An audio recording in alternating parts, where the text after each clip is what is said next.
¿Has visto reseñas donde han criticado películas o videojuegos que los expertos califican como malas? Pero algo que me llena de orgullo y que admito sin pena es haber jugado por nostalgia, o incluso calificar algo como bueno solo por lo que me hizo sentir. ¿A qué me refiero? A juegos como Resident Evil Majora's Mask, Silent Hill, Alan Wake o Dead Space, lanzados entre los 2000 y 2010, y fueron juegos que nos ofrecieron un verdadero chapuzón en experiencias inolvidables. De todos los mencionados jugué 3 y para mí fueron unas completas joyas. Tenían buena temática, personajes memorables, tramas envolventes y algo que muy pocos logran te hacen sentir dentro del juego.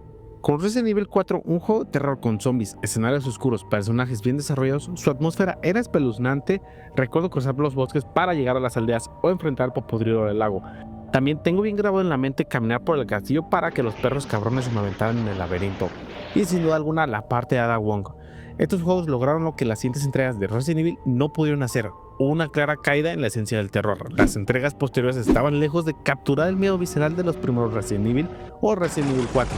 Literal, en la quinta entrega era casi siempre de día con un sol infernal, caso contrario del 4. Capcom entró en una crisis creativa y el enfado de los fans fue tal que para calmarnos comenzaron a llenarnos de remakes. Y ahí entra la frase que quiero que se te quede: cuando las ideas se acaban, la nostalgia se convierte en un salvavidas. Capcom lo entendió y por eso finalmente con Resident Evil 7 Biohazard lograron volver a ese ambiente original, más Resident Evil de los 90 y los 2000. Para los que no comprenden, tanto en Resident Evil 5 y 6 trataban con mucha acción, pero se alejaba bastante de la trama del horror y el misterio. Después de años de cagarla, con esta entrega renovó y encontró el camino nuevamente, alejándose tanto de la acción y adentrándose en el terror puro y supervivencia al estilo clásico, donde la munición era más escasa, contando con acertijos y atmósferas que te siguen en todo momento, que sin duda, si te alejaste como yo después de la quinta y sexta entrega, este es un excelente juego que sí me atrevo a decir que es un renacimiento. Con Silent Hill la historia es similar. Las primeras entregas tenían un poder inmenso, tramas sombrías, terror psicológico y ambientes cubiertos por neblinas y símbolos extraños. El soundtrack del primero hizo que hasta la fecha me guste, y todo el contexto limitado ya que eran los 2000, pero que supieron aprovechar. La atmósfera era angustiante y su desarrollo desde Japón le daba ese sello único. En aquellos años, sin tanta globalización, si Japón decía que era un juego de terror, era porque te ibas a cagar de miedo.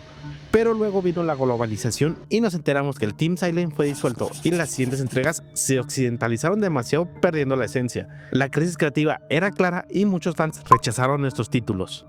Pero aún así la nostalgia ha mantenido vivo el juego. Las memorias de los jugadores lograron que Silent Hill siguiera vendiendo, no por las nuevas ideas, sino por lo que representó. Ya llega el mítico PT, el demo jugable de Silent Hill dirigido por Hideo Kojima y mi compa del Toro. Fue la promesa de un regreso a la oscuridad y terror psicológico. Y sí, yo fui bendecido por jugar su demo, y confieso algo, me cagué. En esa época mi inglés era casi nulo, por no decir que nada, pero cómo carajos iba a entender que la grabadora me advertía que no volteara para atrás. Y cuando me giré, ahí estaba la pinche Llorona ahorcándome.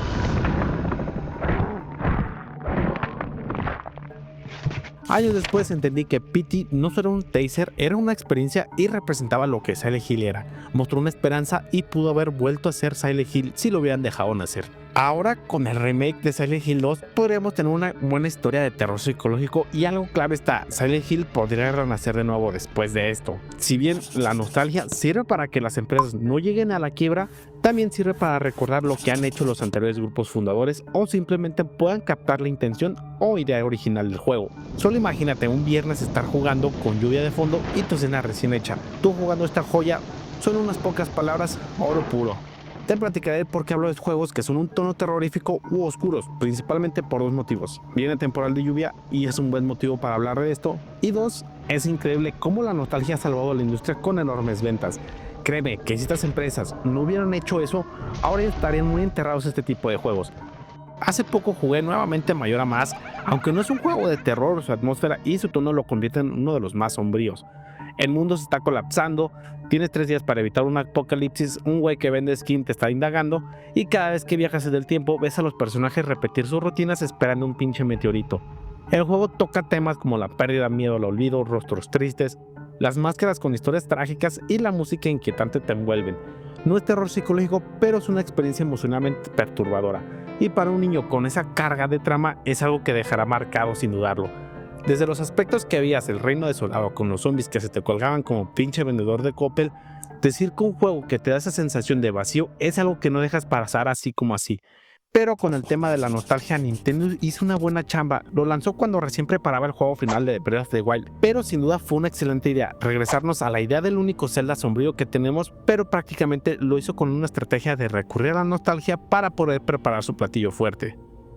También, si hablamos un poco de nostalgia moderna, no podemos olvidar de Last of Us. Aunque no salió en los 2000 sino en 2013, logró en una década lo que otros tardaron en generaciones.